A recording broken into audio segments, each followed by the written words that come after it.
Sometimes I buy a game thinking it's going to be one thing and it turns out to be something totally different, and that's the case with Egglings. I bought this for £2.49 on Steam the other day, and it looked like it was going to be a really cool creature collector game. And it is a creature collector game, but it's first and foremost a gacha game in disguise. And I wasn't quite just aware of how much gacha-ness was going to be involved in Egglings before I got into the game. In this game you play as a bird who is busy collecting eggs from the store. Different eggs cost different amounts of coin and money, and when you buy those eggs they'll then appear in your egg hatchery, which you'll then run over to in a different part of your forest. You will then pick up the egg. The egg, depending on how expensive it is, will be heavier and will take more weight to drag it across to the egg incubator, and once it's in there, it will be in there for a set period of time.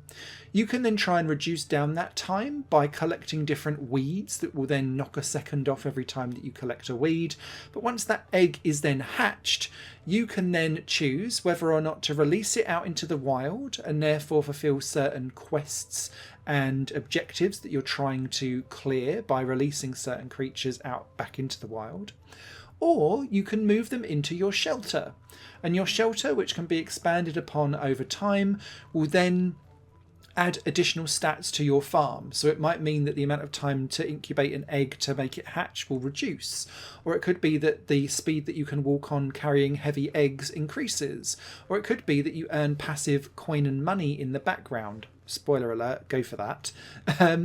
And as you go throughout the game, you'll be trying to earn more coins to buy better eggs to therefore diversify the amount of creatures that you collect. Each egg has a percentage chance of a certain type of creature that it will hatch. So at the very beginning you can get duck eggs for free and they'll just hatch ducks.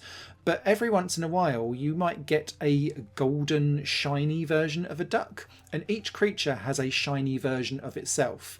And it will tell you the percentage chances of what each creature could potentially hatch and be.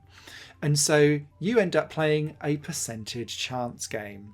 And that is all Egglings ends up being, because whilst the trailer makes it look like there's going to be more things going on, all you're doing is running around the same piece of forest, hatching an egg, dropping it either in the sanctuary so that they can boost up your stats if there's room, or releasing them out into the wild, or selling them back to the shop so that you can get more money to therefore buy more eggs.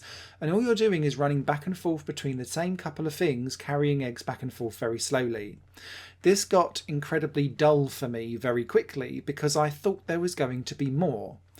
What Egglings does is fine for what it is, just know going in what this game is going to be doing, and if you just want to play gacha percentages to get some cute animations and some cute creatures like to wander around, great, go for it.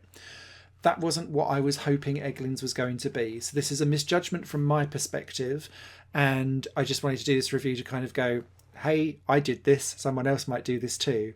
It was short, relaxing, it was fine for what it was. I ended up having this kind of running in the background whilst I was doing some other work and waiting for some videos to be encoded in the background. So it was one of those, it almost devolved itself into a bottom of the screen desktop style game, which was just not what I was looking for with Egglings, and I'm not a fan of that genre in general. So yeah, that might be damned praise. If you enjoy those types of games, then Egglings will be for you. But for me, this was lacking and far too bare bones despite being cute.